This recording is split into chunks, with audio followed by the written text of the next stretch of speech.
की 14 लोकसभा सीटों पर कल मतदान होना है, जिसमें सुल्तानपुर, प्रतापगढ़, फूलपुर लोकसभा में कल मतदान होना है। इलाहाबाद, अंबेडकर नगर, श्रावस्ती सीटों पर भी कल वोटिंग होनी है। वहीं डुमरियागंज, बस्ती, संत कबीर नगर में भी कल ही मतदान है। सुबह 7 बजे से लेकर शाम 6 बजे तक मतदान होना है।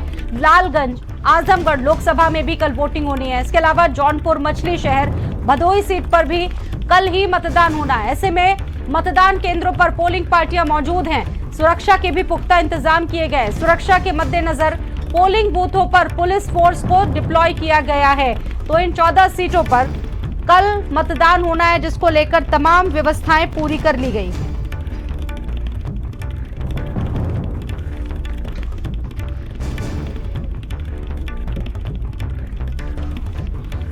छठवें चरण के लिए तमाम 14 सीटों पर कल चुनाव होने हैं और इसके अलावा एक सीट ऐसी है यहां पर उपचुनाव भी होना है। और ऐसे में आप देखिए तैयारियां कितनी जबरदस्त तरीके से चुनाव आयोग की तरफ से प्रशासन भी पुख्ता इंतजाम, पुख्ता बंदोबस्त कर चुका है इन तमाम जिलों के लिए जहां पर चुनाव होना है। और इसके अलावा आपने देखा होगा कि तमाम जनसभाओं का आयोजन भी हुआ। नेताओं ने कई जनसभाएं की। इन 14 लोकसभा सीटों पर कई दिग्गज चुनावी मैदान में अपनी किस्मत को आजमा रहे हैं। इसमें आजमगढ़, प्रयागराज, फूलपुर समेत भी तमाम सीटें हैं जहां पर कल चुनाव होना है। 25 मई का दिन बेहद महत्वपूर्ण, छठवें चरण का मतदान और ये 14 सीटें जिसमें तमाम दिग्गजों की किस्मत दांव पर लगी है। इसमें सुल्तानपुर सीट से बीजेपी की तरफ से मेनका गांधी हैं, तो वहीं आजमगढ़ में समाजवादी पार्टी की तरफ से धर्मेंद्र यादव और दिनेश लाल निरहुआ हैं। जौनपुर में बीजेपी प्रत्याशी कृपा शंकर सिंह जैसी नामचीन हस्तियां भी चुनाव पर हैं। बात हो रही है छठे चरण की। ये जो 14 सीटें हैं यहाँ पर वोटर्स का मिजाज क्या होगा, ये कल का जो चुनाव है वो तय करेगा। ठीक है, स्क्रीन पर कैम 2 से आएंगे, स्क्रीन पर रिपोर्टर्स के नाम देख के बोलिए। अच्छे रिपोर्टर हमारे साथ जुड़े हुए हैं।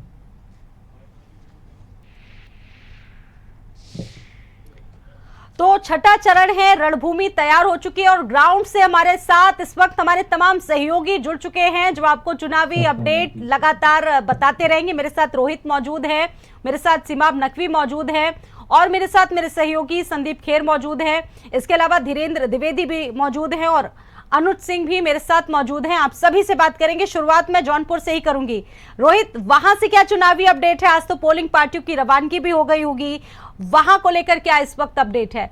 किस तरीके का आप देख रहे हैं वहां पर तस्वीर? देखिए, अधिकांश पोलिंग पार्टियां अपने अपने केंद्रों पे पहुंच चुकी हैं और वहां पे जो तैयारियां होती हैं वो तैयारियां शुरू कर रही हैं।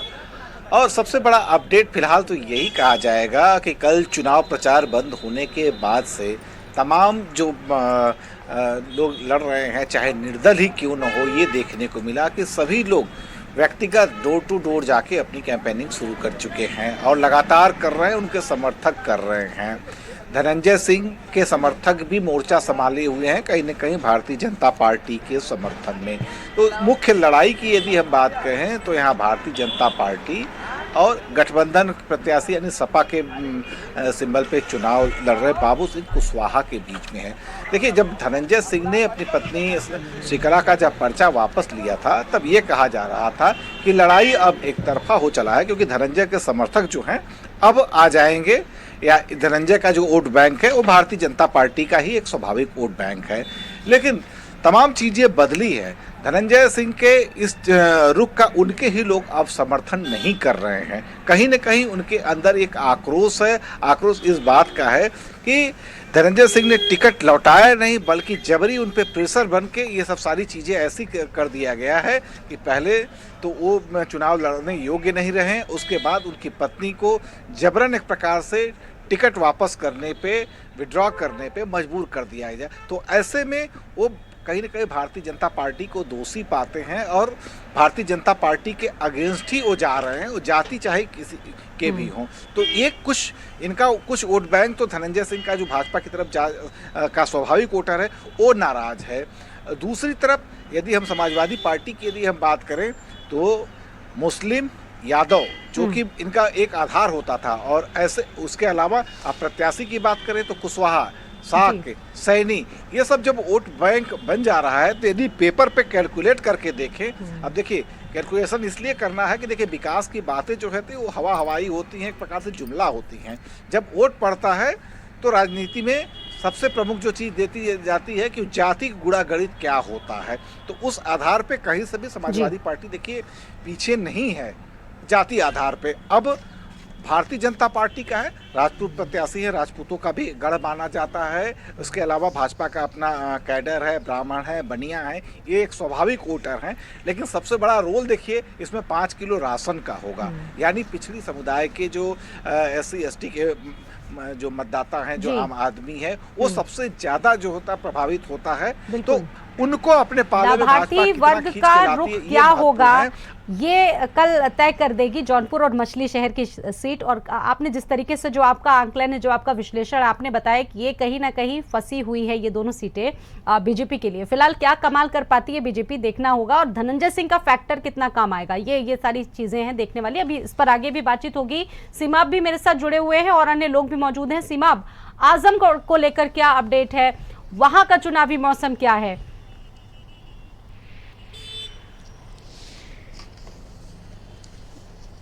देखिए, बिल्कुल आपको बताएं कि जिस तरह से आजमगढ़ की सीट पे चुनाव हो रहा है, तो पिछली बार अखिलेश यादव यहाँ से सांसद हुए थे और उसके बाद उन्होंने विधानसभा चुनाव लड़ा था और 2022 में वो करहल से विधानसभा चुनाव जीते। और उसके बाद फिर उपचुनाव हुआ, धर्मेंद्र यादव को उन्होंने यहाँ पर भेजा, दिनेश लाल यादव निरहुआ यहाँ से चुनाव जीतने में कामयाब रहे। भारतीय जनता पार्टी के नेताओं ने यहाँ पर डेरा डाला और कामयाबी मिली। आजमगढ़ सीट समाजवादी पार्टी का गढ़ मानी जाती है, बावजूद इसके भारतीय जनता पार्टी ने यहाँ पर जीत हासिल की। इसके लिए फैक्टर गुड्डू जमाली बताए जा रहे थे। उस वक्त वो बहुजन समाज पार्टी से थे और बहुजन समाज पार्टी ने उनको टिकट दिया, जिसके चलते उनको 2.5 लाख वोट मिला। और ये कहा जा रहा था कि मुस्लिम मतदाता पूरी तरह से प्रभावित हुआ और गुड्डू जमाली की तरफ समाजवादी पार्टी तो यही वजह रही कि धर्मेंद्र यादव चुनाव वहां से हारे। जी अब बिल्कुल, अब एक बात और आपको बता दें कि अब ये 4 तारीख को जब नतीजे आएंगे तो उस वक्त परिणाम सामने आएंगे कि किसको क्या मिलता है, क्योंकि कहा जाता है कि तकदीर बनाने वाले तूने कमी न की, और किसको क्या मिला ये मुकद्दर की बात है। अब मुकद्दर जो है वो 4 जून को खुलेगा। बहरहाल यहाँ समाजवादी पार्टी और भारतीय जनता पार्टी के बीच चुनाव है। दिनेश लाल यादव निरहुआ तमाम कलाकारों को लिए चुनाव प्रचार किए और बहुत सारे गाना वाना भी गाया तमाम जगहों पर जा जाके, और पब्लिक को मुतासिर करने का काम किया। लेकिन समाजवादी पार्टी की तरफ से तमाम बड़े नेता भी यहाँ पर दमखम लगाए रहे, चाहे डिम्पल यादव रही हो, शिवपाल यादव रहे हो, अखिलेश यादव खुद रहे हो, धर्मेंद्र यादव का रोड शो कल का बेहद जबरदस्त देखने को मिला। तो दोनों ही प्रत्याशी मुतमईन नजर आ रहे हैं कि हम जीत रहे हैं। बहरहाल चुनाव किसके पाले में जाएगा, अब कल वोटिंग होनी है, प्रशासन का क्या रुख रहता है, इन सभी चीज़ों पर नज़र बनाए रखना होगा और उसके बाद नतीजे जो है वो आएंगे। क्योंकि दावे बड़े बड़े सबकी तरफ से किए जा रहे हैं कि हमको निरहुआ कह रहे हैं 15 महीना मिला, उसमें हमने कायाकल्प किया। वहीं धर्मेंद्र यादव कह रहे हैं कि तमाम बातें हमने देखी हैं, पुराने समय से लेकर अभी तक समाजवादी पार्टी ने यहाँ पर जितना भी विकास हुआ है वो किया। आरोप प्रत्यारोप बहुत लगाए गए और निरहू ने तो यहाँ तक कह दिया कि पहले समाजवादी पार्टी की सरकार में तमंचा के नाम से जाना जाता था आजमगढ़, और यहाँ कट्टे बनते थे, तमंचे बनते थे और पूरे यहाँ के लोगों को बाहर लोग कमरा तक नहीं देते थे। जब भाजपा की सरकार बनी तो उसके बाद फिर कमरा उमरा बहरहाल मिलना शुरू हुआ। अपना अपना राग है, अपनी अपनी ढपली है, लेकिन जनता को तय करना है कि कौन इस लायक है कि उसको सांसद बनाना है, किस दल के लिए भारी पड़ेगा ये तो कल ही तय हो जाएगा, क्योंकि निर्णायक, क्योंकि वाई और एम फैक्टर हमेशा यहाँ पर हावी रहा है। आपके पास मैं वापस लौटूंगी, संदीप भी मेरे साथ सुल्तानपुर से जुड़ चुके हैं। सुल्तानपुर का जब भी जिक्र आता है तो मेनका गांधी का नाम संदीप आता ही आता है। कल वहां पर वरुण गांधी पहुंचे थे, बड़े ही मार्मिक अंदाज में देखा गया अपनी मां के लिए किस तरीके से उन्होंने लोगों से वोट मांगे और काफी दिनों से नदारत रहे वो। वहां पर ना तो किसी उन्होंने बीजेपी का जिक्र किया, ना ही प्रधानमंत्री का उन्होंने नाम लिया। तमाम नामों को लिए बगैर वो अपनी माता जी के लिए मार्मिक अपील करते हुए वहां पर नजर आए, कनेक्ट होते नजर आए वोटर्स के बीच। संदीप, बिल्कुल देखिए, ठीक कहा आपने स्वाति। देखिए लोकसभा चुनाव चल रहा है, उसमें देखिए उत्तर प्रदेश की जो कुछ सीटें हैं उनको हॉट सीट कहा जा सकता है और कुछ सीटें जो हैं वो चर्चाओं में हैं, जिसमें से एक सीट जो है वो सुल्तानपुर भी है। यहाँ से देखिए मेनका गांधी चुनाव लड़ रही है और मेनका गांधी ने देखिए यहाँ पे जो उनकी लोकप्रियता है क्योंकि उन्होंने यहाँ के पिछड़ेपन को देखिए दूर करने का काम किया और यहाँ पर उनको लोग सांसद नहीं, दीदी नहीं, मैडम नहीं, बल्कि माताश्री या फिर माँ जी के नाम से कहते हुए उनको संबोधित करते हैं। अब देखिए मेनका गांधी के सामने समाजवादी पार्टी ने रामभुवाल निषाद को उतारा है और बसपा ने उदयराज को यहां से उतारा है। टक्कर देखिए बहुत ही कड़ी देखी जा रही है। हालांकि मेनका गांधी के सामने देखिए दिक्कत ये भी है क्योंकि एक समय में मेनका गांधी मात्र 14,000 वोटों से जीती थी चंद्रभद्र से। अब वो इस समय सपा में शामिल हो चुके हैं, तो क्या वो उनके लिए दिक्कतें बढ़ाएंगे? क्योंकि यहाँ पे देखिए अगर हम इसौली की बात करें, सुल्तानपुर सदर, लुभावा और उसी के साथ साथ कादीपुर की, तो इन 4 जगहों पर देखिए भारतीय जनता पार्टी का अपना कब्जा है। यहाँ पर देखिए दलित वोटर भी हैं, काफ़ी संख्या में मुस्लिम वोटर भी हैं और उसी के साथ साथ यहाँ पर जो देखिए प्रत्याशी हैं वो दलित हैं, जिसमें अगर हम एक बात करें, एक कुर्मी समाज से आता है तो एक मल्लाह समाज से आता है और उनकी भी अपनी अपनी देखिए एक यहाँ पर जो वोट है। तो स्वाति देखिए यहाँ पर हमारे साथ जो हमारे सुल्तानपुर के सहयोगी अनूप हैं, इनसे भी एक बार हम एक छोटी सी एक बातचीत करते हैं। ये बताइए अनूप, क्या लग रहा है आपको यहाँ पर कौन सा फैक्टर काम कर रहा है? देखिए जितने भी प्रत्याशी हैं, चाहे उदयराज वर्मा की बात की जाए तो वो जो है बहुजन समाज पार्टी से हैं, वो दलित वोट बैंक है उनके पास। इसके साथ ही वर्मा बिरादरी पे वो विश्वास करें कि वो वोट बैंक उनका हो जाएगा। और वहीं अगर समाजवादी पार्टी की बात की जाए तो जो समाजवादी पार्टी का मेन वोट है यादव वोट बैंक हो गया, मुस्लिम हो गया। इसके अलावा निषाद जो प्रत्याशी खुद हैं उनके, रामभुवाल निषाद, तो वो मान के चले। इसके साथ ही जो सोनू सिंह अभी रिसेंटली उन्होंने सपा ज्वाइन की है, तो कहीं ना कहीं रामभुवाल निषाद को ऐसा लग रहा है कि संभवतः ये सब वोट बैंक मेरे हैं जो लोकसभा चुनाव में मतदान कर सकते हैं। लग रहा है कहीं से ये सीट फंसी है मेनका गांधी के लिए, या क्या लग रहा है? बिल्कुल, इस सीट में कोई ये नहीं कह सकता कि कौन जीत रहा है। बहुत कांटे की टक्कर देखी जा रही सपा और भाजपा में। देखिए बिल्कुल स्वाति, आपने देखा जिस तरीके से, देखिए मैंने भी बताया कि यहाँ पर दलित वोट भी है, मुसलमान भी है, तमाम वोट है। तो ये सीट ऐसा नहीं कहा जा सकता पिछड़ों की भूमिका, जैसा कि उन्होंने हमारे सहयोगी ने बताया, पिछड़ों की भूमिका काफी निर्णायक रहती है और इस पर रामभुवाल निषाद जो कि प्रत्याशी समाजवादी पार्टी के, वो काफी आश्वस्त है। आपके पास मैं वापस लौटूंगी, एक बार रुक कर लेते हैं। धीरेन्द्र द्विवेदी हमारे सहयोगी प्रयागराज से मौजूद हैं। धीरेन्द्र, आप किस तरह का आंकलन अब तक कर पाए, क्योंकि यहाँ पर 2 सीटें, एक प्रयागराज और दूसरा फूलपुर है। जवाहरलाल जैसे जो बड़े व्यक्तित्व हैं देश में, कभी ये सीटें उनका प्रतिनिधित्व करती थी। फूलपुर सीट की अगर बात करें, वहां का चुनावी आप घमासान किस तरीके से देख पा रहे हैं? क्या विश्लेषण है आपका? आपने क्या पाया, क्या चुनावी मुद्दे हैं वहां पर? देखिए, अगर प्रयागराज की बात करते हैं तो जैसे आपने पहले ही कहा कि यहाँ पर 2 लोकसभा सीट हैं, फूलपुर और इलाहाबाद। हम सबसे पहले फूलपुर की बात करते हैं। फूलपुर में जिस तरीके से राजनीतिक घमासान मचा था, इसी इलाके में ही वहां पर जनसभा करने के लिए अखिलेश और राहुल आए थे, लेकिन यहाँ का जो कार्यकर्ता था इतना अति उत्साही हो गया कि बिना उनके बोले ही वहां से वापस जाना पड़ा। हालांकि जिस तरीके से जाति समीकरण को देखते हुए वहां पर जो टिकट इंडिया गठबंधन के प्रत्याशी को दिया गया है, यानी अमरनाथ मौर्य को वहां पर इंडिया गठबंधन के प्रत्याशी बनाया गया है। अब थोड़ी सी मुसीबत जरूर वहां हो रही, क्योंकि मौर्य वोट सारे एकजाई हो रही हैं और जो परंपरागत समाजवादी पार्टी के वोटर्स हैं वो एकजुट हो रहे हैं। हालांकि अंतिम क्षण में यहाँ पर डिप्टी सीएम केशव प्रसाद मौर्य लगातार फूलपुर के उस इलाके में बने हुए हैं, चूंकि मौर्य जाति का जिस तरीके से बिखराव हो रहा तो वोटों को वो अपने पक्ष में, यानी जो भारतीय जनता पार्टी का गठबंधन है उसके प्रत्याशी के पक्ष में लाने की लगातार कवायद कर रहे हैं। हालांकि यहाँ पर जिस तरीके से जो सांसद रही हैं, उनका टिकट काटने के बाद वहां से जो विधायक रहे हैं उनको प्रवीण पटेल को टिकट दिया गया था। अब लगातार यहाँ पर जातीय समीकरण को देखते हुए प्रतिद्वंदिता देखी जा रही है। अब दूसरी सीट पे आते हैं, जिस तरीके से इलाहाबाद संसदीय सीट है, यहाँ पर 2 राजनीतिक घरानों के जो वारिसान है वो इस समय चुनाव मैदान में। अगर हम बात करें तो पंडित केसरीनाथ त्रिपाठी का राजनीति में बड़ा नाम था, उन्हीं के बेटे को यहाँ पर नीरज त्रिपाठी को भारतीय जनता पार्टी से टिकट मिला है। वहीं पर समाजवादी के बड़े कद्दावर नेता कहे जाते हैं ऋषि रमण सिंह, उनके बेटे उज्जवल रमण को वहां से समाजवादी पार्टी के गठबंधन से टिकट दिया गया। प्रयागराज में कांग्रेस का प्रत्याशी तो फूलपुर में समाजवादी पार्टी का प्रत्याशी चुनावी मैदान में है और साथ ही साथ स्थानीय मुद्दे इस बार बड़े हावी हैं। धीरेन्द्र, कहा जा रहा है कि स्थानीय मुद्दों को लेकर नाराजगी है, डेवलपमेंट को लेकर भी वोटर सोच रहा है। ब्रीफ कीजिए। देखिए, जिस तरीके से अब जो राजनीतिक विपक्ष पार्टियां हैं वो लगातार यहाँ पर जिस तरीके से एक बड़ा शिक्षा का हब है और वहां पर जिस तरीके से अभी पेपर लीक हुए हैं, चाहे यूपी यूपी पुलिस का हो या आरओ की जो परीक्षाएं के पेपर लीक हुए हैं, उसको लेकर ओके। इलाहाबाद प्रयागराज के आसपास के जनपदों में रहने जी। वाले जो यहाँ पर छात्र प्रतियोगी छात्र है, वो काफी दिनों वो तक काफी यहाँ पर नाराज धरना है दिए, प्रतियोगी प्रदर्शन परीक्षाएं जो लीक हुई, क्योंकि एक बड़ा तबका यहाँ पर बच्चों का भी है जो कंपटीशन की तैयारी यहाँ पर करते। ठीक है, वापस लौटूंगी। अनुज मेरे साथ मौजूद हैं बस्ती से। अनुज, बस्ती का मिजाज क्या कहता है, वोटर्स का रुख क्या कहता है, क्या है वहां के मुद्दे और किस तरीके से आप देख रहे हैं ये छठवां चरण यहाँ के लिए? बिल्कुल बताना चाहूंगा कि यहाँ पे हरीश जी राम प्रसाद चौधरी दोनों में कांटे की टक्कर होती दिख रही है, क्योंकि जो यहाँ के अहम मुद्दे थे वाल्टरगंज जो काफी समय से बंद थी, 10 साल से सरकार रही, लेकिन वह चीना मिल नहीं चल पाई, जिसके कारण से उस क्षेत्र के जो गन्ना किसान है उन्होंने वो फसल बोना कम कर दी।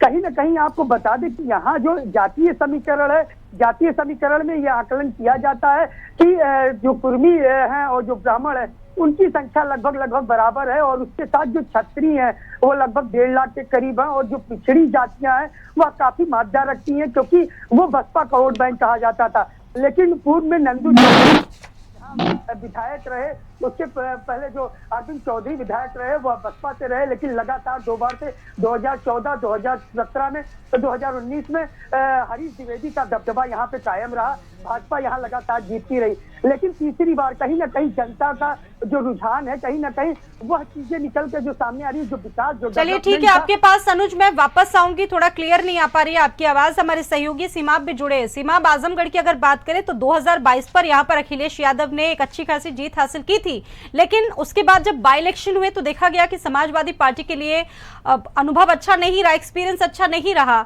अब की बार आप किसका पलड़ा भारी देख पा रहे हैं वहां के लिए, मुद्दे क्या हैं वहां के?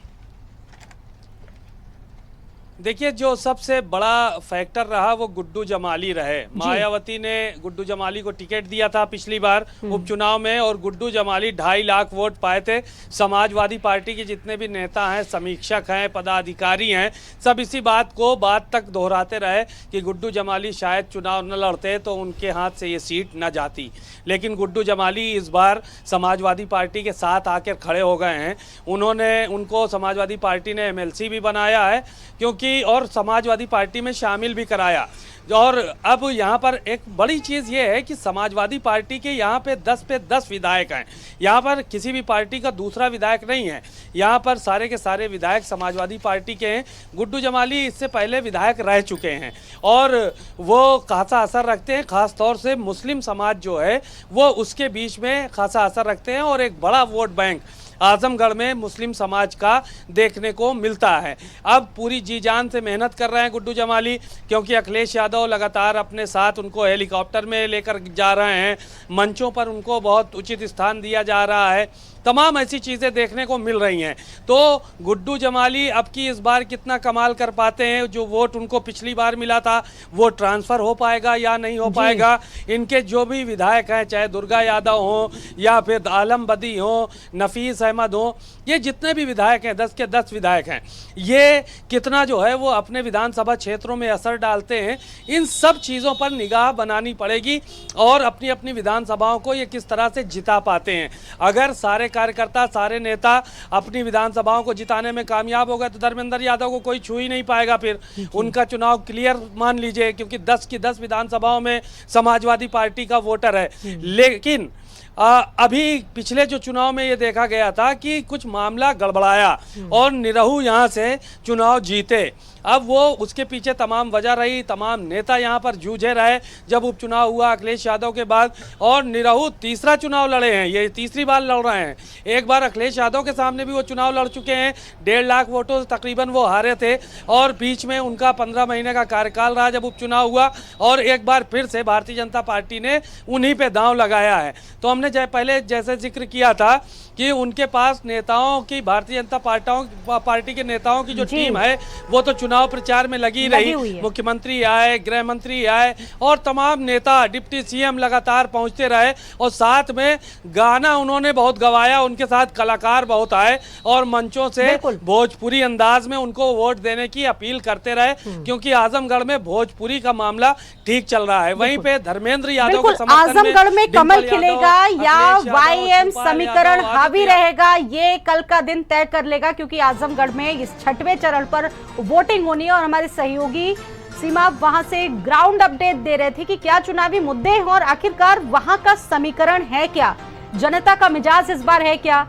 और मूड, जनता के मूड में कौन कौन से मुद्दे हैं जिनको लेकर कल लोग अपने घरों से निकलने वाले। फिलहाल अगर बातों को हम लोग ले जाए, चुनावी तैयारियों को ले जाए, तो चुनावी तैयारियां पूरी कर ली गई हैं, पोलिंग पार्टियां वहां पर पहुंच चुकी हैं और सुरक्षा के भी तमाम जो इंतजाम है वो किए गए हैं। मेरे सहयोगी, मेरे साथ संदीप भी जुड़े हुए हैं। संदीप खेर, आपका मैं रुक करूंगी। संदीप, इसके अलावा और वहां से क्या अपडेट है, क्योंकि गर्मी का मौसम है, गर्मी ज्यादा है, इस बार गर्मी से निपटने के लिए क्या इंतजाम है? और सबसे बड़ी बात कि पिछले फेजेज में वोटिंग परसेंटेज काफी कम रहा, इस बार भी कोशिश रही होगी प्रशासन की भी और साथ ही साथ चुनाव आयोग की भी परसेंटेज को बढ़ाना। आप इसको किस तरह से देख पा रहे हैं? लोगों में जागरूकता दिख रही है? देखिए बिल्कुल ठीक कहा आपने। देखिए स्वाति, मौसम का तापमान भी गर्म है और ये कहा जा सकता है कि देखिए सुल्तानपुर की राजनीति का जो तापमान है देखिए वो भी गर्म है, क्योंकि तीनों ही जो यहाँ के प्रत्याशी हैं उनमें देखिए कड़ी टक्कर देखी जा रही है।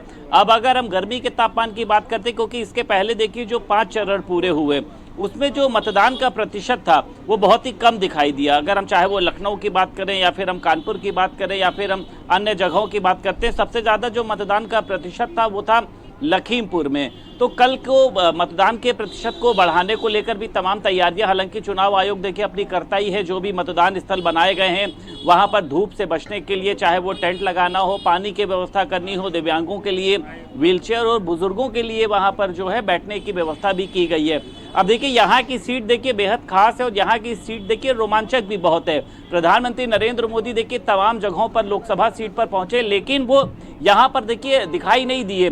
तो यहाँ का जो देखिए ये कहा जा सकता है कि जो जिम्मेदारी रही वो अमित शाह पर रही, वो मुख्यमंत्री योगी आदित्यनाथ पर रही और उसी के साथ साथ वो मेनका गांधी के कंधों पर रही। कल वरुण गांधी भी जब देखिए चुनाव मैदान में उतरे तो कहीं से उनका कोई सिंबल ऐसा दिखाई नहीं दिया कि वो भारतीय जनता पार्टी के लिए प्रचार प्रसार कर रहे हैं, बल्कि उन्होंने कहा कि मैं यहाँ पर एक सांसद के लिए अपील करने के लिए नहीं आया हूँ, मैं यहाँ पर एक माँ के लिए अपील करने आया हूँ, जो सुल्तानपुर के लोग जिनको माँ जी कहकर संबोधित करते हैं। तो वरुण गांधी की देखिए सभी को पता है कि पीलीभीत से उनको टिकट नहीं मिला था, उसके बाद चर्चाओं का जो बाजार है वो गर्म रहा था। तो उन्होंने किसी भी लगभग 4-5 उन्होंने नुक्कड़ सभाएं करी, लेकिन उन्होंने किसी में भी ना ही पीएम मोदी की योजनाओं का जिक्र किया और ना ही वहां पर उन्होंने कहीं पर सीएम योगी की योजनाओं का जिक्र किया।